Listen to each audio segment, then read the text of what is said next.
Hello, this is Jamie Mitchell, and we are back with another episode of the Libertarian Uncensored podcast, going over all the posts on the Libertarian Uncensored subreddit. Let's get right into it. First we have, does media need to be divisive? And I posted that, and I said, I just went over this in my latest podcast, but I think that's important to note again here. I think all forms of media, be they traditional media or social media, are so divisive because that's the best way they know how to draw engagement, which is how they draw the clicks and views they need to survive and thrive.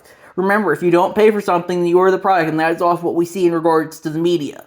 And I would agree with that, I would say, because, the media kind of, they need to draw engagement, and that's something that, as I said, they need to survive and thrive. Next, we have exceptional circumstances such as wars and pandemics don't change what your rights are, and that's another self-post that I made. I said, I see a lot of Redditors justifying authoritarianism when it comes to exceptional circumstances, like when it comes to wars or pandemics, for example. It's important to remember that even in times when the chance of death might be greater than it is otherwise, that we don't use it as a pretext to strip others of their rights. I personally don't think that people should be mass gathering during a war or pandemic, but if they want to, then they should always have the right to peaceably assemble if they want to.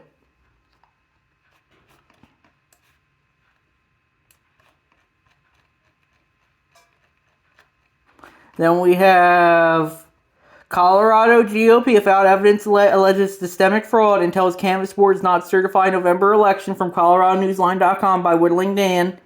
And yeah, I definitely think, everyone's going to say that the elections are rigged if they lose. It's kind of like when Hillary said, Russia rigged the 2016 presidential election. Because, so she didn't say that verbatim, but, she pretty much said it without directly stating it. People can imply things without directly stating them. And that's something that, I think we probably wouldn't even rather open ballot because, everyone's just going to claim fraud if they lose, and, open ballot, that's harder to do. So that's my thoughts. But I personally wouldn't really care for democracy regardless of the system used, I would say. It's just kind of a way to bully people into enforcing your worldviews on them, I think, and I don't really like that. Then we have Don't Tread on Me, Back to Blue, Can't pick one, can't have both, and that's from Dylan Ullman on Twitter, and I posted that, and I said he shared it was a meme of the guy the kind of like one of the sadder Wojaks, it's in the Make America Great Again hat. He says, "Oh, you're my greatest ally. Thank you for your service." And then the police officer with the kind of more Chad Wojak says, "I enforce every single law from the Democrats to take away your rights." And I said, "Preach! Who enforces the laws is arguably much more important than the laws themselves."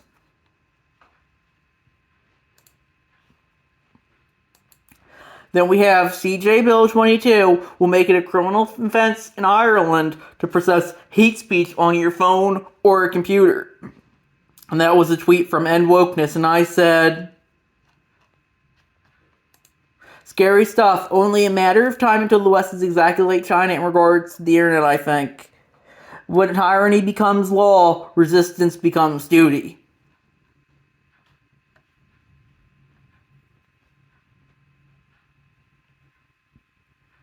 It's important to remember that words are violence, despite how the Irish government obviously thinks otherwise. But, we need to support free speech, and I think words aren't violent. I don't care for stuff like slander, libel, or hateful speech, but that doesn't mean that we can just make those legal. As Noam Chomsky says, if we don't believe in free speech for those we despise, we don't believe in it at all. So we need to support all speech, I would say. Even, speech they may try to label hate speech or misinformation, because those are fundamentally free speech. Then we have IPAC, DMFI, CUFI, and J Street should be required to register under the Foreign Agents Registration Act. Also, not to mention, offering $20M to a candidate is a violation of campaign finance law. People from all over the political spectrum condemn IPAC.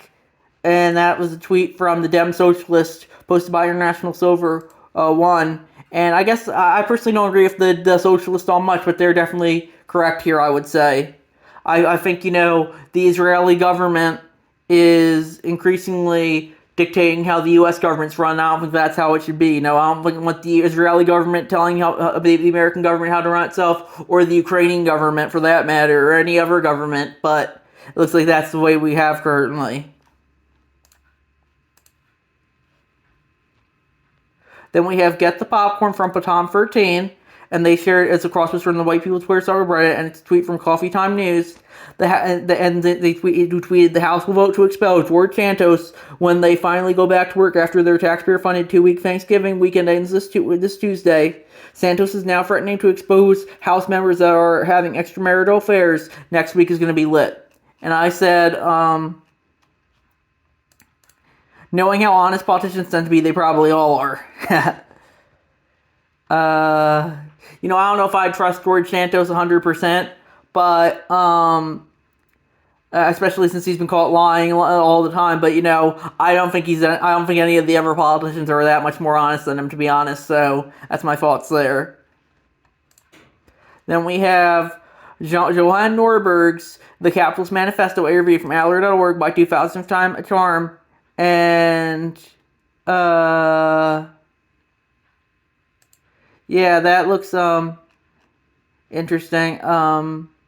I definitely think, we should, if people want to do capitalism, they should be able to do capitalism. I personally like capitalism as a means of resource allocation, but if that said, people want to pool the resources or do socialism amongst themselves, I think they should be able to, but I don't think they should force others to join them. So that's my thoughts on the whole capitalism-socialism debate. Then we have FTC fights grocery store merger that may bring down prices from Reason.com by 2000th Time a Charm. And I don't know if I said anything on this one, but I definitely agree that we shouldn't have government authoritarianism and to fight corporate authoritarianism. The people need to fight the corporations, not the state. And the state shouldn't be giving itself power to determine what is and isn't legal when it comes to the corporate world, I would say. Then we have arrest after alleged misogynistic chanting to referee at Birmingham from The Guardian. And I posted that. I missed one. Capitalism Final Triumph over Communism from 2000 Time a Charm. That's a YouTube video from CBC. And that's McDonald's opens in Hungary. Not Hungary, the country. Well, it also opens in Hungary, Moscow, but cost half a day's wages for lunch in 1990. And I would agree, that's kind of shows how people, capitalism can provide a lot that communism doesn't, especially because communism, the government controls everything. Well, in capitalism, I would say the people more control everything, and I think that's personally the preferred option.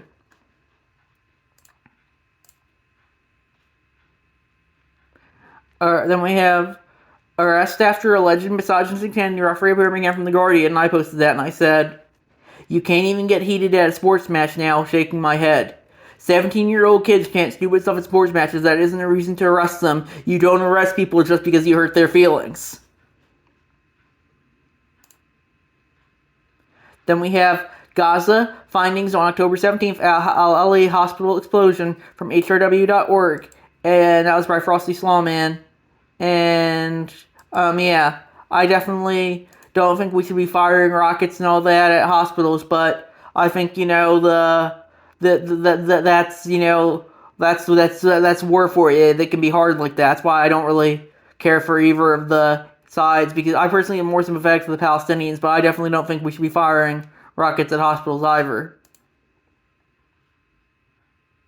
Then we have identity politics. Themes continue to be a key propaganda weapon to sustain support for war and the security state. Where CIA meet our non-binary operatives. At FBI, we have POC agents. GCHQ drape itself in the rainbow flag. Meet the IDF's all-female tank crew from Glenn Greenwald on Twitter. And I posted that, and I said, it pulls one of the biggest ways the ruling class are justifying authoritarianism these days. It's how they can get away with arresting 2 teenagers railing at a soccer game like normal teenagers do. Especially because, that's how the government is increasingly be able to control people through the DEI and ESG agendas, and we need to call them out, I think. We can't let these authoritarian agendas and, ideas like race and gender essentialism control us, but that's really, it looks like we're allowing to happen right now.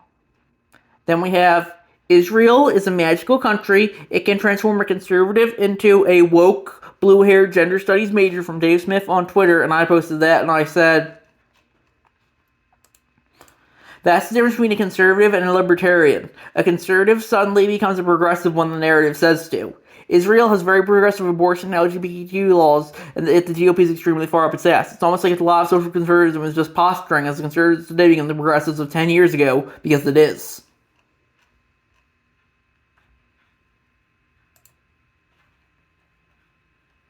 Then we have, I'm excited to announce our next anti-war rally, February 17th, join us in Washington, D.C. to defeat the deep state from Angela McArdle on Twitter, and I posted that, and I said,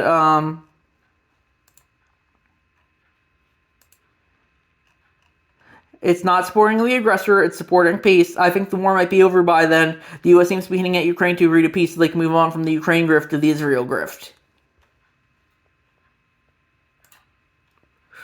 Then we have police arrest suspect in the shooting of free men of Palestinian descent near the University of Vermont. And Clorox posted that, and they said it's from AP News, and they said more xenophobia. I look forward to seeing the shooters 2 hours of excuses and accolades on right-wing news. And yeah, I definitely don't think we should be justifying this. And I think the thing is, it's a culture that cares more about people's race, nationality, ethnicity. It's all that identity politics stuff, and we need to stop pushing it so people stop killing each other over it. Same with like all the other stuff that we've been talking about today, I think. Then we have the only real black people are those who vote Democrat. The only real... Oh, wait, no, I missed one. This is the left-wing version of I've abandoned free speech market principles in order to save the free market system from LP National on Twitter. And that was their quote. That was them quote tweeting the Disclosed TV New Ireland Green Party Senator O'Reilly. We are restricting freedom for the common good. And I said, scary stuff. We need to resist until the bitter end. Good, and I linked to a good quote from C.S. Lewis shared by Seth Dillon of the Babylon Bee about why good intention for terrorism can be the worst. And I also added, these people simply can't comprehend that the road to hell is paved with good intentions. Then we have, the only real black people are those who vote Democrat. The only real LGBTs are those who are liberal. The only real Jews are those who cheer Israel and want the U.S. to fund its wars. The endless decreeing about what members of various groups are duty bound to believe from going read on Twitter. And I posted that, and I said, it's political gaslighting. If you dare dissent from the narrative, then they will bully you and call you every name in the book because you simply came to a different conclusion than them.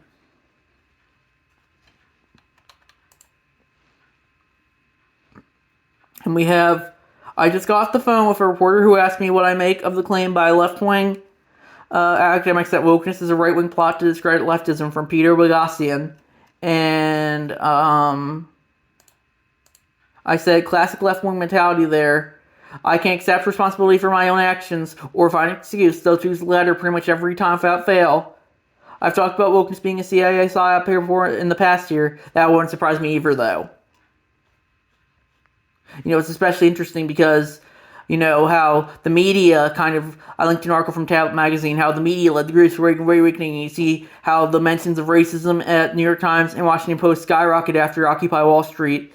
And that's kind of how they are the ones controlling the discussion. And that's why the media, why people are growing tired of them, because everyone's realizing they have an agenda to push, and they don't have they don't have the right to control the narrative as much as anyone else does.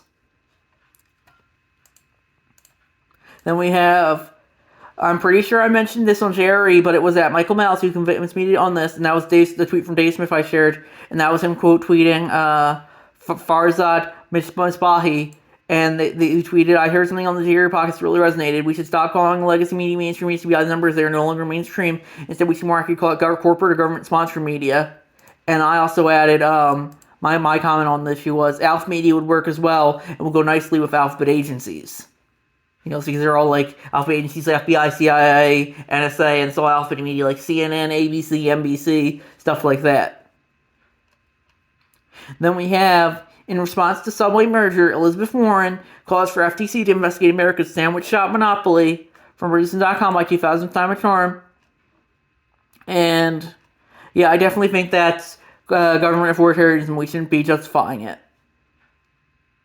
Next we have, when the people responsible for teaching history don't know history, from Hannah Cox on Twitter, and that was her quote tweeting townhall.com, Education Secretary Miguel Cardona, I think it was President Reagan who said, "We're from the government, we're here to help." Here's the actual quote. "The 9 most terrifying words in English language are, I'm from the government and I'm here to help." And I added, something similar to happened with Kevin McCarthy when he tweeted, he said, our problem, thanks for one moment, in every single word of America's fault, we have never asked Ryan afterward, except for enough to bury the Americans who did the ultimate sacrifice for freedom, even though that in 1948, Mexico ceded 55% of its territory to the U.S. after the Mexican War. 1898, Spain ceded Guam, Puerto Rico, and the Philippines to the U.S. 1899, U.S. acquires American small after Second Moment Civil War. So that just goes to show you something similar. Just goes to show that the government, who thinks it can police misinformation itself, one of the great purveyors of it. Then we have The Case That Could Destroy the Government from TheAtlantic.com by Labor Friendly. And I said, destroy the government.